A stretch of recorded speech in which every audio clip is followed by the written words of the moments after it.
The Metamorphosis of the Dnieper, the Volga, and the Dvina. You are listening on YouTube channel named Let's Listen Something. The Dnieper, Volga, and Dvina used once to be living people. The Dnieper was a boy, and the Volga and Dvina his sisters. While they were still in childhood they were left complete orphans, and, as they hadn't a crust to eat, they were obliged to get their living by daily labor beyond their strength. When was that? Very long ago, say the old folks, beyond the memory even of our great-grandfathers. Well, the children grew up, but they never had even the slightest bit of good luck. Every day, from morn till eve, it was always toil, and all merely for the day's subsistence. As for their clothing, it was just what God sent them. They sometimes found rags on the dust heaps, and with these they managed to cover their bodies. The poor things had to endure cold and hunger. Life became a burden to them. One day, after toiling hard afield, they sat down under a bush to eat their last morsel of bread. And when they had eaten it, they cried and sorrowed for a while, and considered and held counsel together as to how they might manage to live, and to have food and clothing, and, without toiling, to supply others with meat and drink. Well, this is what they resolved, to set out wandering about the wide world in search of good luck and a kindly welcome, and to look for and find out the best places in which they could turn into great rivers, for that was a possible thing then.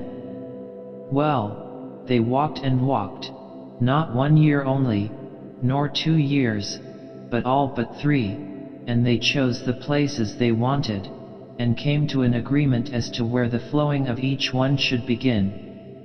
And all 3 of them stopped to spend the night in a swamp. But the sisters were more cunning than their brother. No sooner was Dnieper asleep than they rose up quietly, chose the best and most sloping places, and began to flow away.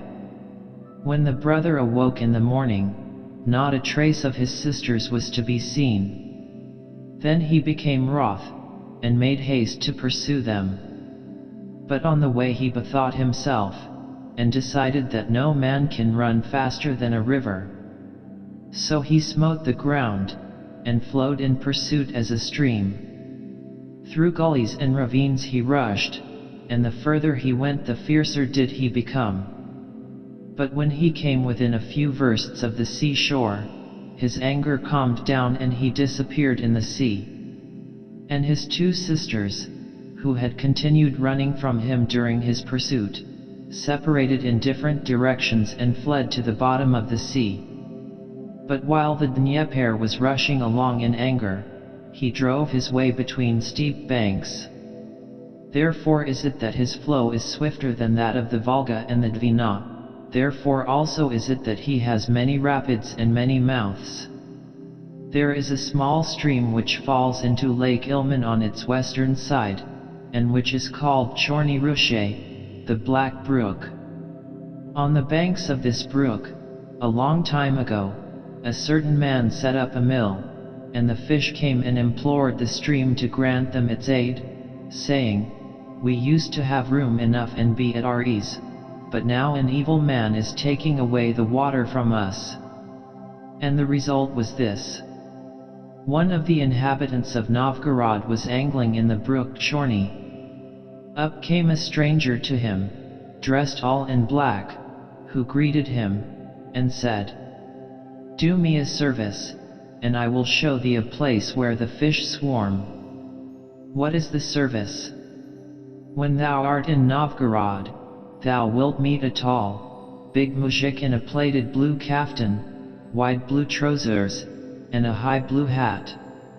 Say to him, 'Uncle Ilman, the Chorny has sent thee a petition, and has told me to say that a mill has been set in his way.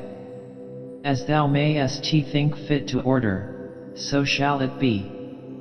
The Novgorod man promised to fulfill this request, and the black strangers showed him a place where the fish swarmed by thousands. With rich booty did the fisherman return to Novgorod, where he met the muzhik with the blue kaftan, and gave him the petition. The illman answered, "Give my compliments to the brook Chorny, and say to him about the mill, there used not to be one, and so there shall not be one." This commission also the Novgorod man fulfilled, and behold, during the night the brook Chorny ran riotous, Lake Ilmen waxed boisterous, a tempest arose, and the raging waters swept away the mill.